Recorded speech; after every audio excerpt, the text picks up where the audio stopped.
Hey friends, welcome to another episode of the 10 Laws Podcast with East Forest. This week I have a conversation with Kile Ortigo. He is a psychologist who has a practice in California and an expertise and a lot of interest and interweavings with psychedelic psychotherapy. So I think you will enjoy this, and we get into all things about the mind and the body and that whole world. So I'm looking forward to sharing this with you. I just got back from Mexico and Mexico City. I was down there for a private event, and I was also then took just a couple days, 2 or 3 days, to hang out with Rada in Mexico City and meet with some sort of like new old friends. A couple people I met over the last year from, one was on Instagram, which I don't get a lot of messages there. Well, I mean, I get messages, but I don't always pick up on the messages, shall we say. It's not something I'm as active on. And but sometimes I do, and they've been some like really amazing connections. And one of them was Valeria Vera, and she is an actress and a coach, and as she says on her own page, a yoga lover. And she's a big star in Mexico City. And anyway, I was down there and I remembered her, and I was like, we had talked about putting an event together. And so I reached out, and she's like, yeah, let's have dinner. And we did, with her and her lovely wife. And it was amazing it's just so amazing how you deepen connections in person. And I feel like that will lead to something else. They couldn't be sweeter. And then I also met up with a director who I met through Christopher Shin. Christopher Shin's been on the podcast a couple times. He's going to actually be on very soon again. And he introduced me to this director and photographer, Santiago Sierra Solar. And his work is just amazing. And it was one of those things where you're like, someone that I met once in New York when we were both in town. And then we haven't seen each other since, and we don't know each other that well. But I was just walking down the street in Mexico City, and I thought, all right, Santiago, he's here, I think. So I looked up his number, I texted him, and within 5 seconds, he's like, oh, I have an opening tonight, actually, for a book and a short film I made called Nahual. You should come. And Rod and I were like, well, we're in the same neighborhood. Totally will come. So it was this beautiful film that he shot in the Yucatan, with basically the Maya, or people are still, they're not even speaking Spanish. They're still continuing a lot of the Mayan traditions. And it's this beautiful sort of waking dream, magical realism, experimental piece with wonderful music as well. I don't know who wrote the music off the top of my head. But then we got to hang out, and there are all these cool people at this opening. I'm like, man, Mexico City is like the new Berlin or something. And it was just, that kind of blew my mind. It was a little weird being around so many people in a tight space. That was probably the tightest space I've been around a bunch of people. But everyone was so cool.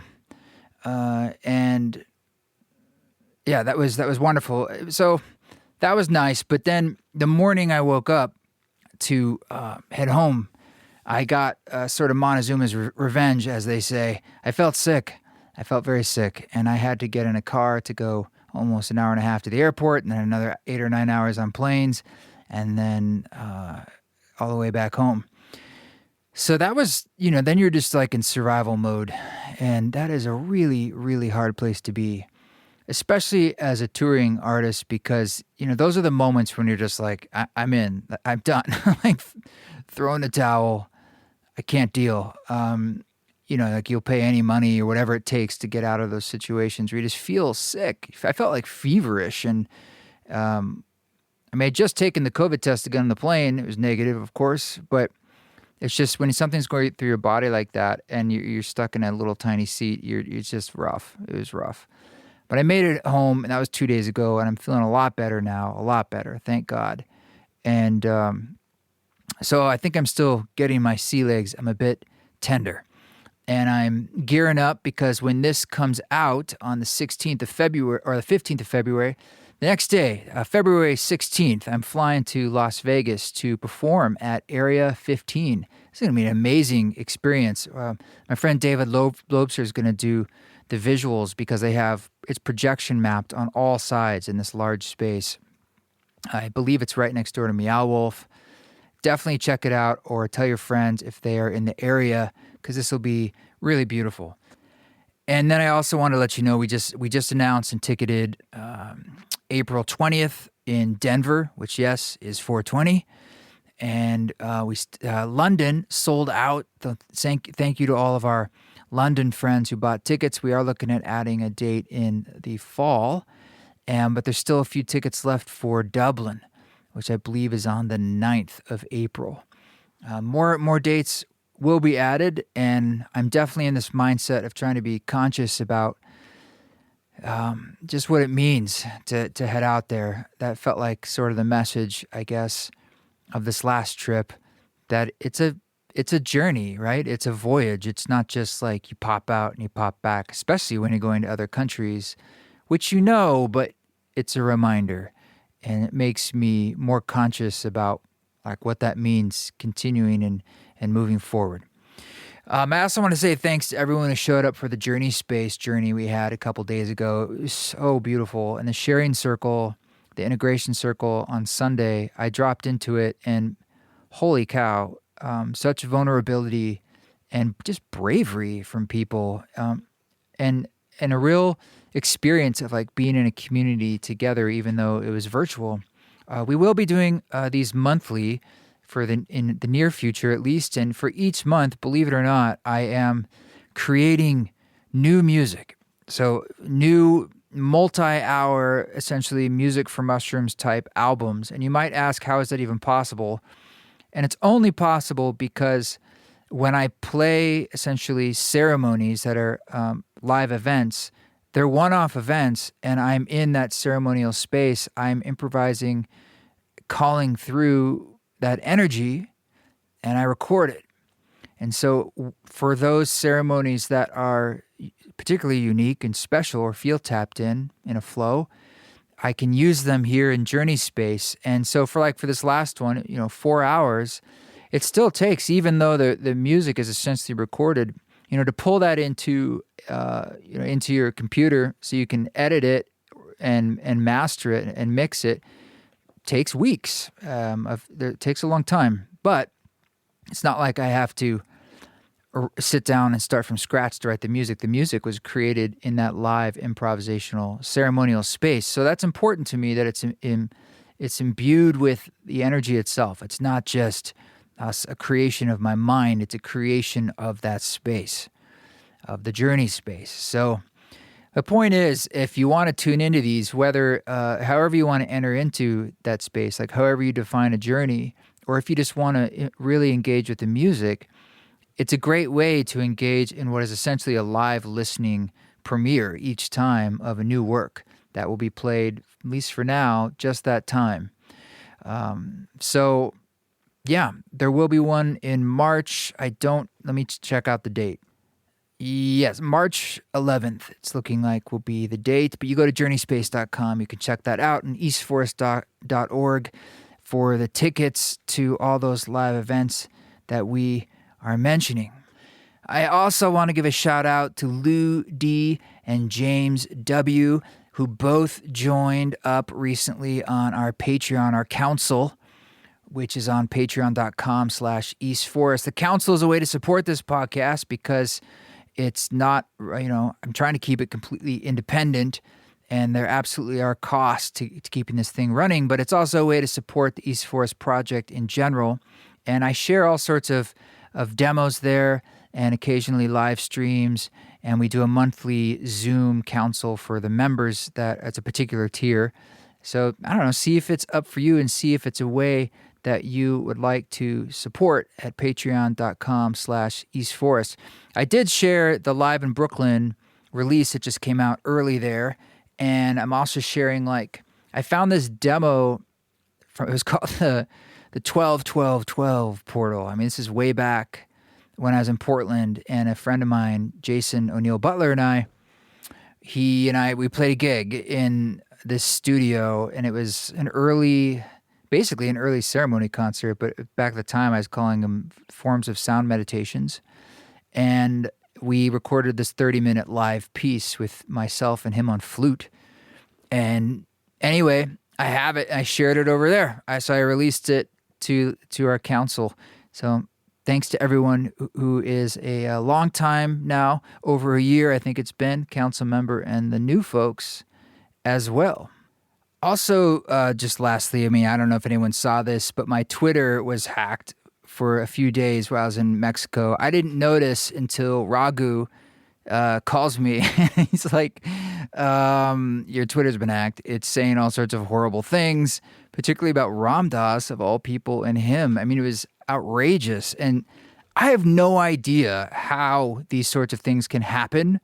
Of course, I quickly deleted things, changed passwords, blah, blah, blah, and apologized. But I'm just like, how does this happen? And why would someone do that to make a personal vendetta against Ram Dass? It was, anyway, it was disgusting. And it was just like what people, the vindictiveness that people or person had done. I presume it's a person. It didn't seem like a bot because it was sort of thought through. I just want to let you know, if you happen to see that and you were confused, it wasn't me, and those comments were not me. And so I want to make a point of that, and they've definitely been taken down. And sorry to anyone that might have been like, what's it all about? I know that I'm not a big Twitter user. It's not a platform that's, shall we say, as active for us, but we still do mirror posts over there that Miranda helps with. And so it's still part of the ecosystem. Okay, my friends, so let's get into this conversation with our new friend, Kile Ortigo.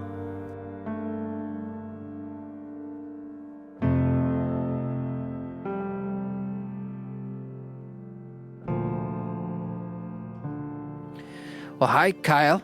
Kile Ortigo, how are you today? I'm doing well. How about yourself? Good. Just trying to keep my sanity hat on for yet another day. Pretty wild. Is this your literal sanity hat that you're wearing right now? Well, actually, this is from Ned. They just sent me a nice box. This is such a product placement. But truly, they sent me this beautiful box. They're CBD friends of mine who, for a couple of years, they just, every now and then, a box shows up of beautiful CBD products or magnesium or...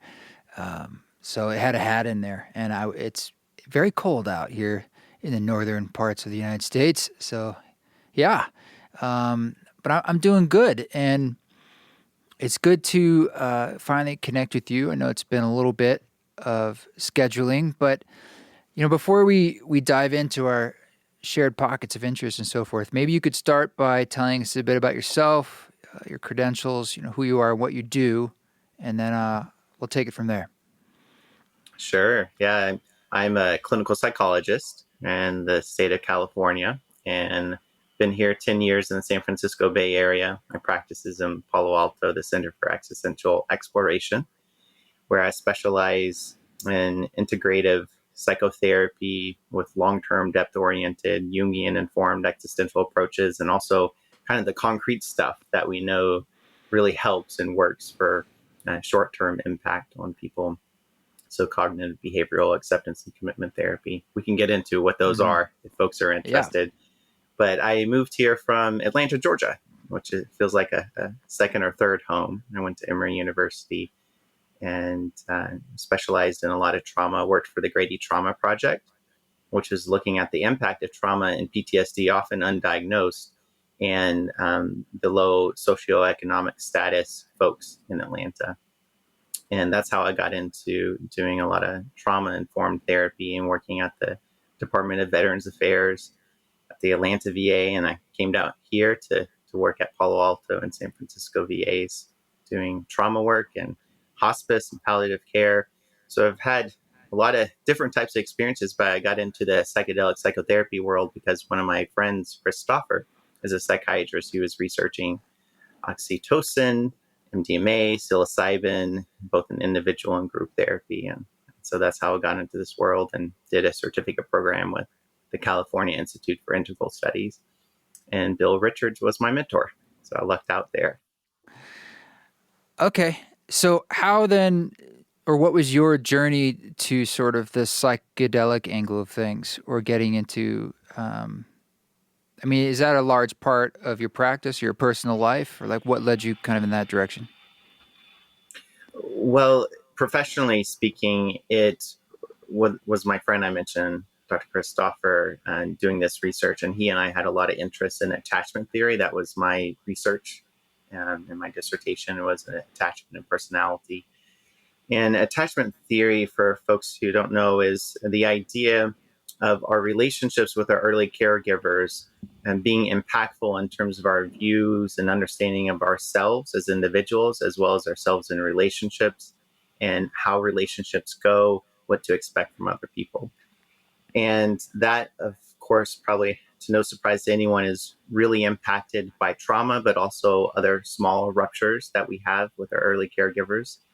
And that has reverberations throughout our life. So one of the ideas with MDMA, assisted psychotherapy for PTSD, is that it reopens what's called these critical periods of when we learn these things about relationships and about ourselves and others, and find ways to kind of heal those traumas or difficult experiences. So he and I had these interests, and that's how I got into this world. And I just have always followed, I kind of did the opposite of what your advice you're given in academia, to specialize and go down a narrow path. And I always just wanted to follow things that are really of interest to me and Mm. that I think are powerful interventions.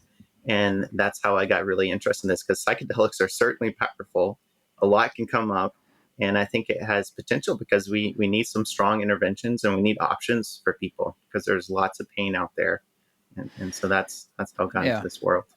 It kind of seems like the crucible that we're in as a people is almost, well, anytime you're in a pressure cooker like we are, it just really brings out the shadow.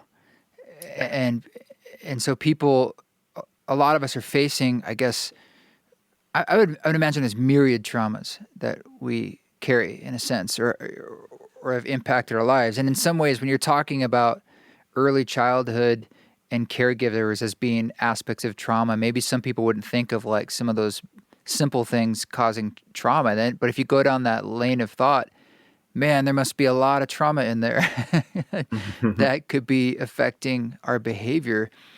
Is that what you find, or how you view it? That it's just like this whole basket of small and large traumas that we carry unconsciously and consciously?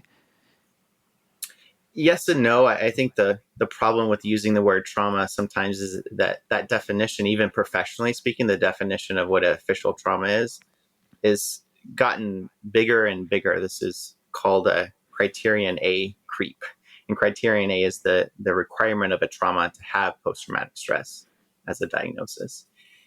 And when we look at it, sometimes there can be interpersonal experiences of utter betrayal from another person that can certainly feel traumatic, because we are social creatures, that our social connections, especially when we're younger, but even as adults, really are a part of our safety, our physical safety and psychological safety.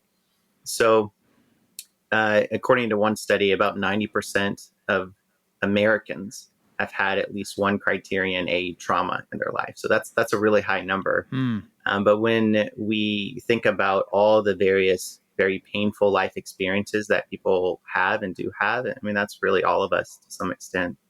And It's certainly life the in some impact ways, of yeah. trauma. Oh, go ahead. Well, I was saying, yeah, that's maybe the point of life, right? We face these Yeah. challenges. Just for some of us, it seems to go a bit sideways. Well, I mean, I don't know what defines the difference between trauma and life growth, like normal life. Is there a line there? Originally, it was in the 1980s, a trauma was something that was highly unusual, that wasn't to be expected going about normal day life, outside the range of normal human experience, is how they phrased it. And then they started interviewing people and realized that actually that's not accurate. Even in these intense, unfortunately, intense traumas like combat, interpersonal violence, rape, all these things were a lot more common than we'd like to admit or think, even in America, which is Mm-hmm. saying a lot. So it's over time that definition has changed. Sometimes we've included the need for like a strong emotional response of some kind in the moment. But then we know too that people have the fight, flight, or freeze response. And there are a lot of ways that in these traumatic experiences, people can dissociate, become distant from their self, their normal consciousness as a self-protective strategy. So that's just a couple of examples of like how these words kind of evolve, even professionally speaking.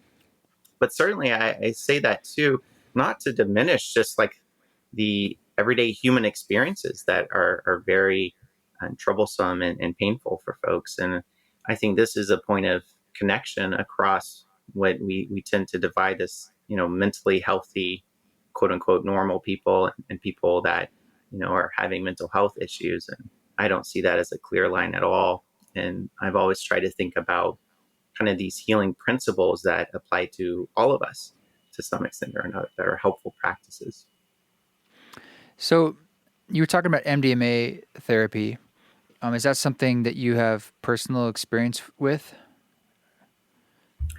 I cannot, because of my license in California, I cannot really disclose without consequence Well, any of knowledge, I my mean, I personal. should Yeah. say. Well, what I'm curious about is like, what is it do you think that's about that is working? Is it that like I'm imagining like you're able to talk about and access stuff that might be more triggering with normal consciousness, and then so if you're with a therapist, it kind of helps guide you in a certain direction. What is it about that is healing? hmm Well, a couple of different things can come up that can be healing with MDMA. Probably I mentioned the critical periods earlier, so it allows us to relearn certain lessons, especially interpersonal ones, and have a different outcome based on our experiences before. Because it's really hard to change things that we learn at such an early age, and attachment's one of those. Our sense of trust in ourselves and other people. And that certainly is a big theme with trauma coming from a lot of different directions. If it's interpersonal trauma, that trust is center stage oftentimes. But even if it's a car accident or other things that aren't necessarily interpersonal, it's this sense of randomness in the world that really zaps our sense of safety or coherence and consistency in life. But what MDMA does to us emotionally and physiologically is help us take off our protective armor as well, to feel safe in a setting, especially socially.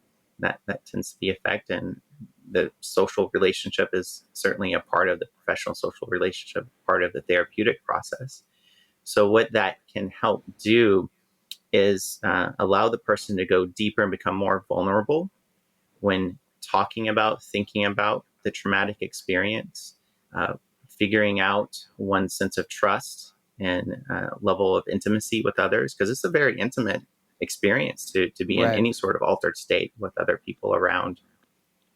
And with that protocol, there are two therapists, right? So you have two people who are looking after you and helping you sometimes be silent in reflection, sometimes actually talking about whatever's coming up. And that can include the trauma. The protocol, it doesn't say you have to talk about the trauma.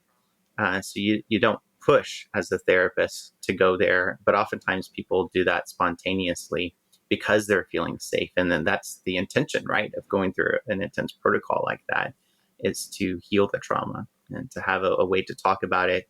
Oftentimes people describe having a different perspective than they have in their everyday waking conscious life about the meaning of the trauma.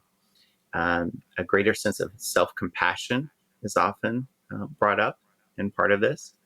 And through that integration process phase, that's how those feelings, those experiences in the MDMA journey are brought into one's current life and relationships, which is a long-term process often, right? Mm-hmm. It's not a light switch that's turned on or off. But that willingness to trust again, the willingness to be intimate, to be vulnerable, is an essential part of having relationships that last and are healthy. So you mentioned the integration. Now, did you co-found the Psychedelic Support site, or is that's something you're involved with, right? Yeah, I'm on the advisory board for that. Okay. So, how does that play a role? Or, what do you think are some valuable ways to integrate experiences that people can do on their own or with, if you happen to be lucky enough to have the help of a therapist or a facilitator like that? But I know that's like a word that's bandied around a lot these days. That's like all that matters is the integration. But I think for some Hmm. folks, they're like, what is not just what does that mean, but more importantly, like how can I do it? Like, what are some actual ways that I could integrate and experience so it starts to weave into my life in a meaningful way? Hmm. Hmm. It's a really important question, and it is essential that we just don't parrot these words without having some idea of what they really mean practically, so they're not so abstract. Integration and just like what is therapy can be a hard question to answer too, because oftentimes, if not always, these processes are very much tailored to you as an individual, to your experiences that you had in a psychedelic journey. But I do think about it with that weaving metaphor as a nice one, or translation process of these profound, often ineffable or paradoxical experiences into some changes that are meaningful in our everyday life. And so, what that means certainly can be different from person to person. The common integration practices that people talk about are also practices I think that are helpful in general for us, right? So that there are some of these things that just aren't surprises for people who have a willingness or enjoy writing. Journaling, especially stream of consciousness journaling, is wonderful as a daily practice. So certainly meditation, is something that is helpful. Some active contemplation of the symbols or the experiences that came up in the journey is very useful, I think. Some people have experiences of, you know, deities of some kind, like Hindu deities, Ganesha coming up. They don't know who Ganesha is, and so diving into these mythologies, these images, the mind often speaks through symbols and metaphors. So I think actually doing some of that work can be very helpful for people with integration. I already mentioned with MDMA, a lot of this is interpersonal or about one sense of connection to oneself and other people. So what are the implications of that in your relationships? Do you realize that you need to open up more with your intimate partner? Do you realize there are some ruptures that you had with your parents that you think it would be helpful to talk about and kind of process and come to an understanding about? Is there some act or attitude of forgiveness that's essential for you to move on? So all these things are there. With that translation metaphor, I also like to think about moving away from one mode, like the nonverbal, the symbolic, to verbal, but also vice versa, right? So if someone is really into writing, or they have high verbal IQ and they talk a lot, like, well, how would you put all that, these abstract ideas, into an image? Or what was the sound of this experience of healing that came up for you? I think there's a lot of creativity that's involved in the integration process and the healing process in general. So I usually encourage that with my clients too. I wrote my book, Beyond the Narrow Life, to kind of summarize a lot of different creative approaches and reflective practices that can be helpful in this process. But again, I like the overlapping circles where things are helpful regardless of one's experience with psychedelics or what came up in a journey. Yeah, there's a common thread of creativity as like a kind of bridge between the rational mind and the unconscious, and also as a mode of healing in some way, is what I hear you Mm-hmm. speaking to. And I would just kind of wonder, as you're saying, bringing this into quote everyday life, like what role expressing that creative aspect of ourselves, perhaps in all sorts of different ways. It Yeah. might not be as traditional as making a painting or something. What do you think that is? Like, what are your thoughts on the role of creativity in acting as that bridge, or almost like a vitamin, or if it's some kind of necessary expression, or like it's in the same way you're talking about and working out a trauma in an MDMA experience, perhaps that is stuck. Is there some role that creativity could play in everyday life that perhaps you have stuck energy you're unaware of by not expressing that muscle. Hmm. Yeah, I think I certainly am. I'm sure you two are kind of biased towards the creative flow because that's important in our lives. And I've met some people who that's less so. But I think there are ways of approaching creativity, defining creativity that really do apply to all of us. And that's, thinking about creative problem solving. And oftentimes when we're having something that's not working in our lives, we're trying to do the same thing again and again and expecting a different result. People playfully call that the definition of insanity, but we all do it to some extent. But where creativity comes in is to be able to step back and come up with a different way of approaching the same problem, the same issue. So I think from that lens, creativity is always a part of the work, always a part of healing and growth that we can take into life. I'm sure you're familiar with The Artist's Way. Yeah, That was a classic. great workbook. Yes, classic. I was one of these people that hadn't even heard about it until a few years ago. And then one of my friends who's a creative writer is like, I'm looking for a friend to do this workbook with. So I did it with him, and it was wonderful experience. And she talks a lot about the kind of rehabilitation of our connection to our creativity, the willingness to put ourselves out there, to be vulnerable in that creative process by either coming up with some piece of art or a product and sharing it with others, but even with ourselves, being willing to do this work again, because we often get messages about not being good enough or our work at the first try. The first painting's not that great, so we give up on painting forever. Like we have to develop that skill. And so I encourage that with a lot of my clients when I'm using any of these creative expression models with my clients.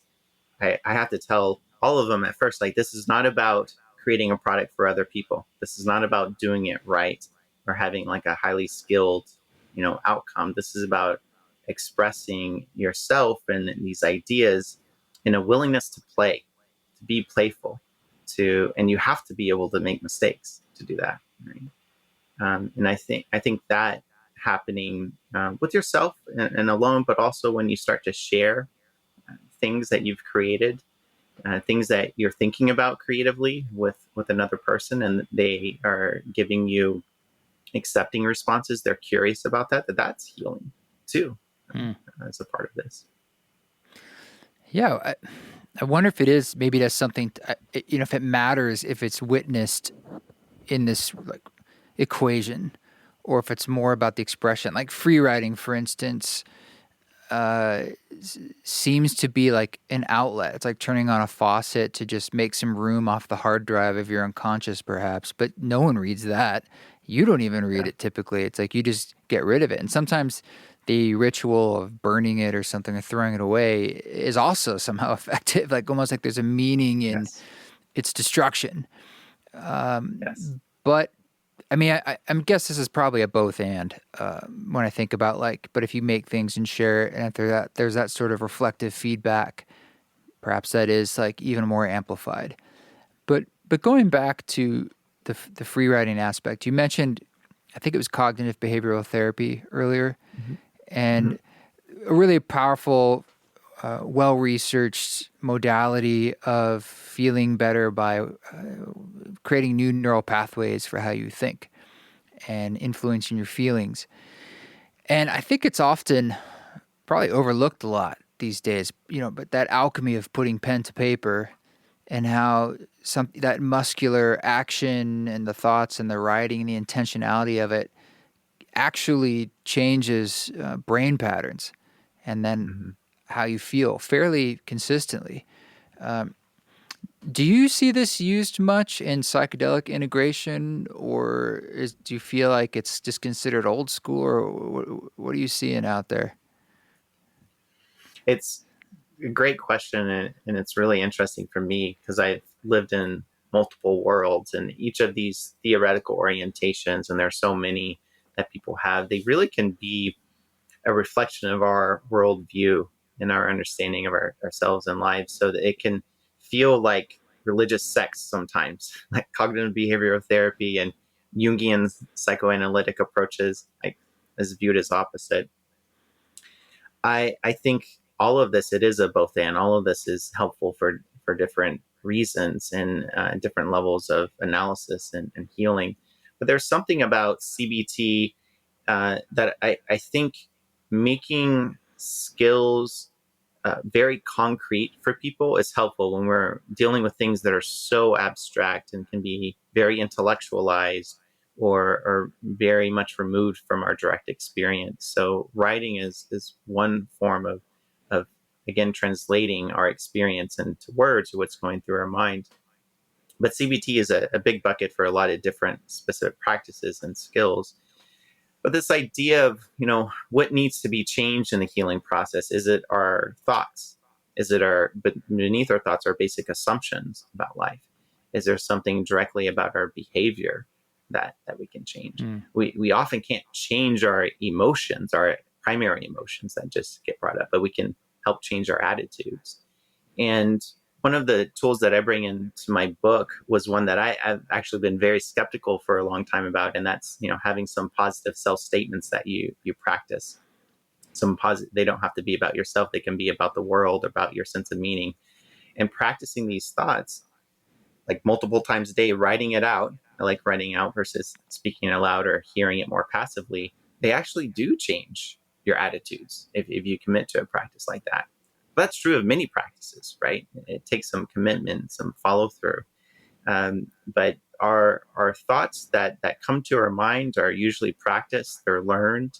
And so sometimes we do have to rewire them. And we can do that without psychedelics, sure, but there may be some critical periods that are opened up again, that word, where we can really do some changes that have a greater impact or a faster impact than we would another times. This is brought up with ketamine-assisted psychotherapy too.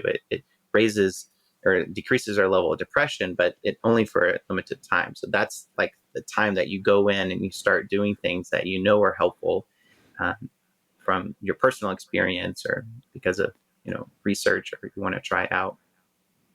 Yeah. I mean, we're in this time, as we were talking about at the beginning, that's so compressed, and the shadow is triggered by so many different things right now. So in a lot of ways, it seems like the real work at hand is for people to know more about themselves and their inner life, and to build a kind of resiliency and fortitude, because I'd imagine that will be needed more than ever as we move forward. And like you said, that may or may not include psychedelic assisted therapy. That's just one of these tools that's in the toolkit. But as we're going through such a difficult time, with the assumption that it will get more difficult, what are you kind of feeling like are some of the biggest blind spots or worry spots for you that maybe people could be bringing a little more attention to?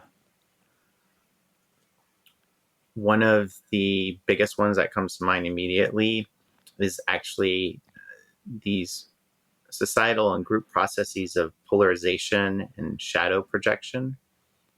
Shadow projection. Trying to default to going back and doubling down on our oversimplified assumptions about life and about right and wrong and how things work as a way to protect our sense of self, our meaning, our sense of belonging with certain groups, and really ignore the complexity and nuance of life. And that's a big concern to me, because a shadow projection, is that something that you've talked about in your podcast recently? No, why don't you chance? define it for the listeners right now? Yeah. So the shadow is defined by Jung as the parts of ourself and our experience that's either ignored, but more often than not, very much viewed as wrong or bad, unwanted, it's undervalued. And in internal family systems therapy, this is referred to as the exile parts sometimes. So it's the stuff that we don't like about ourselves, we don't want to admit. It's often unconscious. And the default is to project the shadow, the parts of ourselves we don't like, onto other people. So this is why we can always give advice to others. We can always see the shadow or the the negative parts of someone's character very easily when we have trouble seeing that about ourselves. The shadow is also a metaphor. It's, when light as consciousness or conscious awareness is put on something, it casts a shadow. So that's what we don't see that's behind it. And certainly when a light's being shown on us, when we think about ourselves, we have a shadow that we don't see. So the projection is the default for pretty much all of us.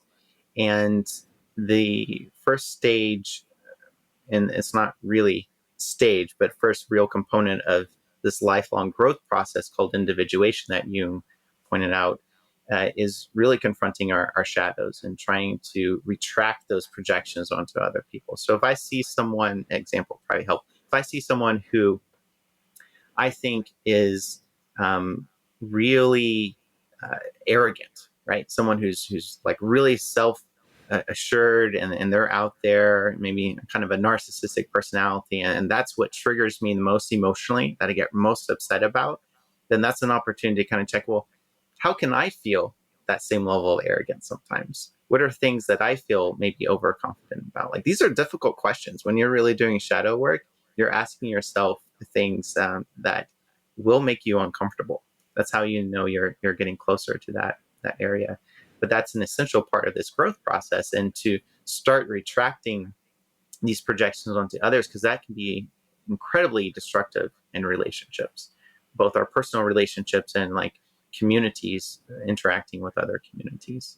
So, that's kind of the background on why polarization is concerning to me, because I think in these difficult times, we absolutely need to find a way to move through the fear that's natural, the anxiety that's natural, without kind of becoming more destructive, personally and collectively. So, what is it? Is it something you feel is sort of this natural thing that's going on based on people's trauma, or it's human nature? I mean, what can we do to not just reduce our own shadow projection, but also to deal with it coming at us? Yeah. I really think this is where cultivating compassion plays a huge role. Compassion for ourselves to be able to do this harder work, and compassion for other people, because that's a necessary part of having dialogue, being in community, being in relationship. Compassion, is another thing that can be very abstract, but that may mean doing compassion meditations as a way of practicing this attitude, and this willingness to recognize our own suffering, the suffering of others, which isn't always expressed in sadness or tears, right? It can be expressed in anger. It can be expressed in frustration and avoidance, and things that we kind of have to decode just to bear witness to some of the suffering that's happening in the world. That's very hard, but essential work. But I think that's why I see compassion, and I write about this. So I think that's a huge part of this process of healing, because we don't really get rid of our shadows. Shadow work doesn't end. Like, we're just too complex as individuals, or too complex as cultures and societies. But we can learn to face them, to reconcile some of that, and make more conscious choices about how we want to be and where we want to go.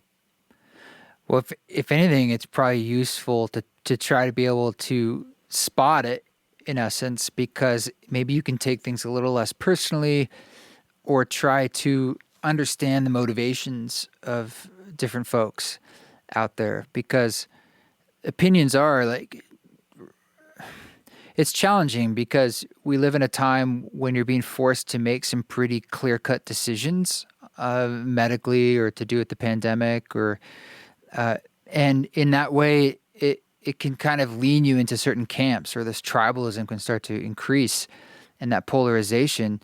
So like, it's just like a minefield of trying to like keep your head on straight and feel like you're not in a reactive mode, but you're still able to live life. I don't know, man. It's a difficult playing field right now. It is. And we need to pace ourselves and take breaks, because that rushing and trying to do things quickly, that's how we can not give due attention to the shadow and to the complexities of life. Hmm. It's difficult, but these are the times that we live in. We I think hopefully can rise up to the occasion, because that's what's being called for. That's what we need. And certainly our ancestors have gone through many shares of their own very challenging times, but we don't choose the times that we live in. Well, some people think we do, but we're here, and this is the impact that we can have. So, of the different psychedelic therapies sort of coming online, which ones are you the most excited about, or do you think have the most promise for real effectiveness in the world?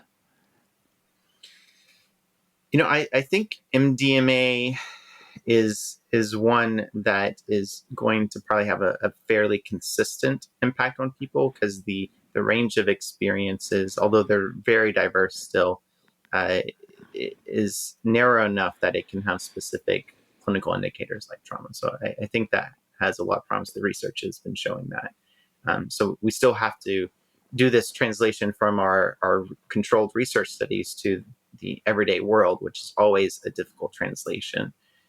But I think that's one that's very promising. Psilocybin, kind of the classic psychedelics, but psilocybin in particular, is one that is my primary area of interest and focus. And being mentored by Bill Richards, we were a great match, because I have a lot of interest in existential anxiety, which can come up at end of life and with cancer related dysphoria and anxiety, but certainly can come up for all of us at any point, confronting questions about our own mortality and loss. Sense of loneliness is so common. It's become increasingly common, and fears about being controlled by others, social control, like, and social responsibility, as well as meaning, personal meaning, and this fear or belief in absolute meaninglessness of the cosmos. Like these are big questions, and these things can come up in various ways in psychedelic journeys. But the classic psychedelics, I think that's even a bigger range of possible outcomes, but is one that in the right context with the right care and safety has a potential role to help kind of shake up our minds and allow new ways of thinking, a sense of wonder and awe, a tolerance of this ambiguity and not knowing, that I think is so powerful to create some more flexibility in how we approach and adapt to life. I mean, that's part of creativity too, right? And so that's how I see these things connected. A tolerance for ambiguity. I mean, talk about like a good medicine for life today. I suppose it's always like that, where life is kind of ambiguous. But I think beforehand we thought it was a bit more concrete, or we had our own illusions about how, like, well, it's usually like this, and I'm expecting this, and then that, and that's really upended. Uh, what are ways we can increase our tolerance to ambiguity? Tolerance implies like that's not such a good thing. Like, how much can I take? But sort of like, maybe are there ways that we can find a positive polarity? Our viewpoint could shift about Mm-hmm. ambiguity. Mm-hmm. Yeah, I default to the phrase tolerance of ambiguity because that's how it's described in the research literature. And it's, primarily a personality trait. So some of this is just embedded within our personalities. There's a genetic impact of this. But we can all work on, making ourselves relatively more tolerant, or even, as you're suggesting, embracing ambiguity. And I think that's a healthy thing, because that's just how it is, and it's how it is from our limited human understanding and perspective always, as we're trying to make sense of reality and navigate the world through that sense of groundedness and understanding. But our stories about reality, our assumptions are never going to be reality, just like our perceptions are not really accurate to everything out there. So knowing that is one of the most important steps, right? To recognize that while we still try to create this evolving working model of how the world works and how we work, as individuals, how our relationships work, knowing that things change, things are constantly shifting and in movement. And that really hasn't changed. We just have this No. pandemic going on as one thing that's letting us know, oh, yeah, this is how the world works. And Yeah. so I think we just have to confront those things, and then we can find ways to bring some of this embracing attitude, this joy, this acceptance of all that is, even if it's different or not ideal, and then find moments of joy and fun and connection in that milieu of everything. Absolutely. I mean, kind of practicing meditation where you're just breathing in and it's radical acceptance and bringing that into your body and into your heart of just feeling like not pushing something, but just sort of allowing it to flow through the great what is. I think, as my friend Michael Robinson once said, he called it Plan B, like B-E, like the word B, and Yeah. it's just what is. Yeah. Plan B.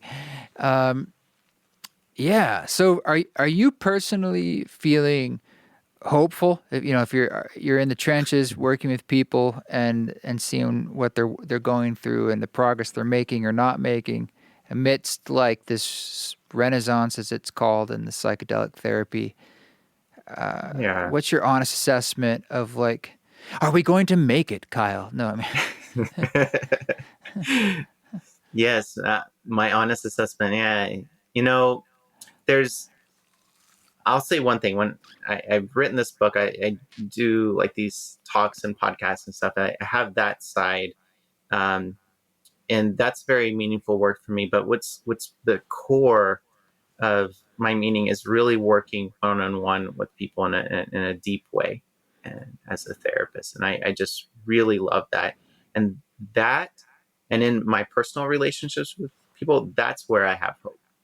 It's never from reading the news or a research article. It's actually seeing the impact in people's lives of various things, and including psychotherapy. So I have a lot of hope in individuals. For people who are wanting to heal, people who are wanting to grow, um, communities, cultures that are really confronting these complex issues and are really trying to problem solve, not just give oversimplified answers to some of these complex questions, and face this what is kind of um, attitude about life, and accepting the things that we don't know, and including the things that we know that we don't want to be the case. I think the hope I have is in the individuals and kind of this long game of humanity, because we've been through a lot of crap historically, and we don't even know all of it. Like our just Homo sapiens, we've been around.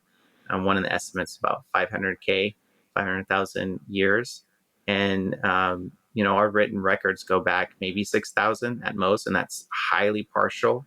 And just what we know, just how many things that we've gone through, uh, uh, there's this sense of resilience and that creative problem solving that I think has helped us through. So I have hope in that. I do think, yeah, things are going to get rough, and they've been rough. Like we don't have to, doomsday scroll or predict about the future, but we have the ability, and we've had the ability to kind of wake up and make some changes. Did you see that movie Don't Look Up? yeah, it's fantastic. Yeah.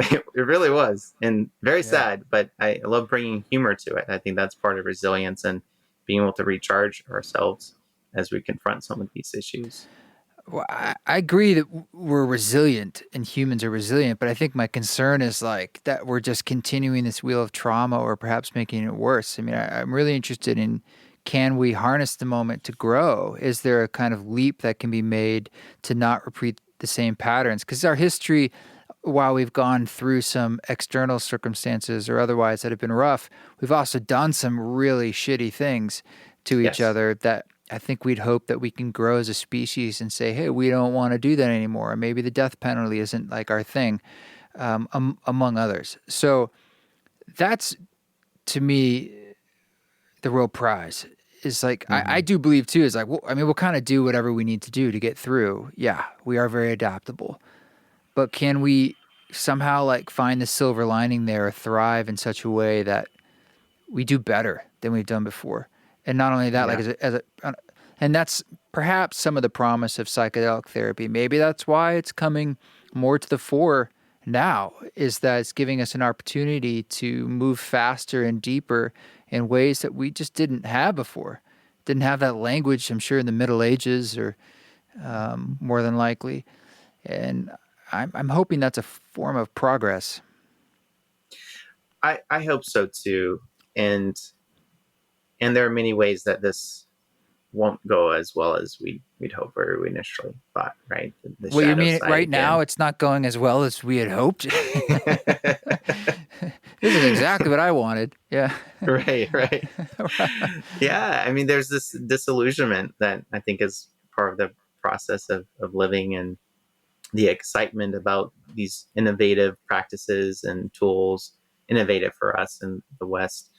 And, they're out of this place of suffering and pain. There can be what I call this like magic bullet transference onto any new thing, any new innovation. Psychedelics absolutely are powerful.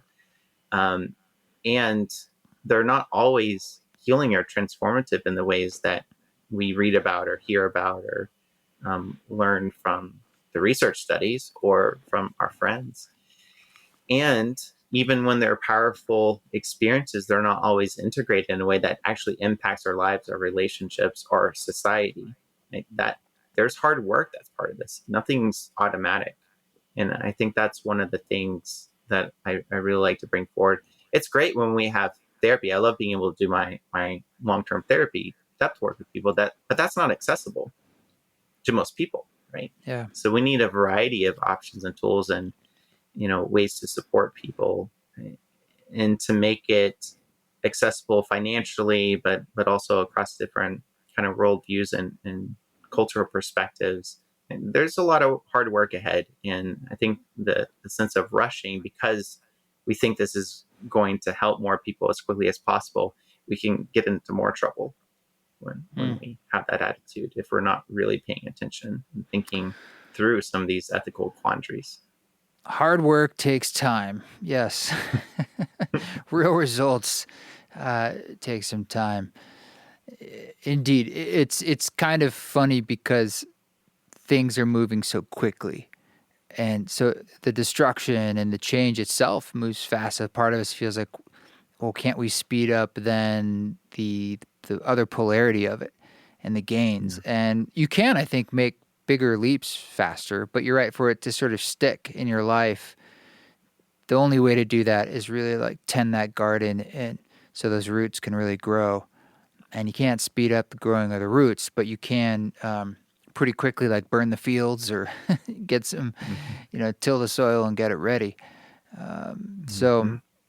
yeah, these are wild times. Well, as we round the corner here, I mean, what are some other things in your book that maybe relate to this conversation? Because I don't have a copy of it, but I'm sure it's lovely.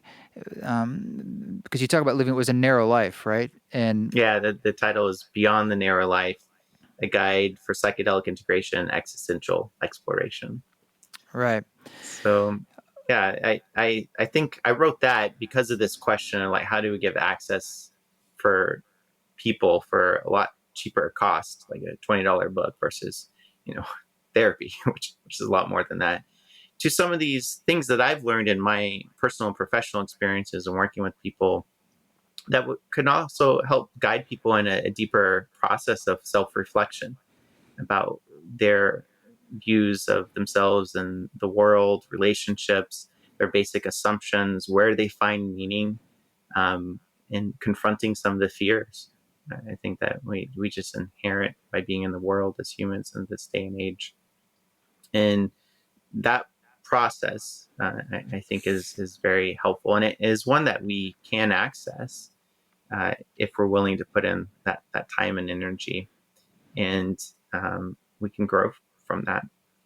So that's why I wrote the book, and um, kind of as an integration for myself too of all the things that I've experienced, and wanting to kind of share my perspective without telling people what to believe, because that's not a very effective approach in Good luck therapy with too. that. Yeah. Right? Yeah. Even if you have the answer, if that exists, it is this process of growth and healing, and that sense of agency, alongside confronting the things that we have to accept. It's like the serenity prayer, finding this place where we can actually have impact in our lives. And there are many places we can.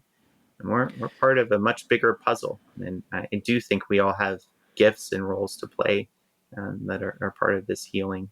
We don't have to be out there up front being seen. Most of the important work is actually done behind the scenes. Probably all of it. Yes. Yeah. Yes. Yeah. Well, that's great, man. I've always described it as a tapestry, this great artwork that we're all part of, which is just another way of looking at a puzzle. But, you put a puzzle Yes. together, and usually there's an image on it it's a form of beauty. And we each have a very important role to play. And it can change things if you think like we're needed. What if you were needed? And if you are, then leaning into the things that if you feel like they're a challenge, that's sort of like a good sign. It's like, well, that's the thing. Then just because it's hard not to move away from it, it's like, well, that's actually the thing that's going to help you do your puzzle piece the best. And Yes. it's the point of the journey. So, yeah, man, it's exciting to to continue to see this work out there, and I want to thank you for doing it and doing what you do. And hopefully people can check out the new book. Yeah, well, it's been a pleasure. I really appreciate it. I didn't say this at the beginning, but I remember going to a consciousness hacking event a few years ago before the pandemic, and that's how I first heard about your work and the cacao ceremonies you did. It's like, that was a much better way to start a conference morning than I'm used to. So, yeah. Mikey Siegel's event in San Francisco, we did 2 ceremony concerts there and incorporated cacao with them as well, which I'd love to do more of in the future, which is kind of cool. And also it was a cool way to have an embodied experience, like you said, at a pretty heady event where there's a lot of talks. And it's like, we should also do something where we get to have the body speak or allow some integration. Yeah. So that was great. So it's been a pleasure coming full circle and joining your podcast. I appreciate the work you're putting out there. It has an impact. Thanks, brother. Yeah, thank you very much. Well, it was good to talk. Thank you, Kyle. Thank you so much, Kyle, for coming on the show. It was nice to talk. Be sure to, if you get a chance, check out his book. It's called Beyond the Narrow Life. We'll put the link in the show notes. And you guys keep doing your thing in your explorations. This song that you're hearing in the background is called Undying, and it is from the Live in Brooklyn Side A that just came out. Side 2 is coming out. It's going to be 4 tracks, essentially, a live EP in a couple weeks. We recorded this at 1 RPM Studios in Brooklyn, New York, and new string arrangements by Lorna Doone, and recorded it live as it was. So it's kind of a slightly new take on these songs, truncating it down into a trio of viola, violin, and cello and piano. And I hope you enjoy it. The other track is A Hand in the Dark. And thank you so much for sharing and listening and for doing everything you do in support, especially for those of you who join us on the Council on Patreon. But otherwise, I will catch you next week. Until then, you keep walking your walk. Don't take any shit. But if you do it with grace.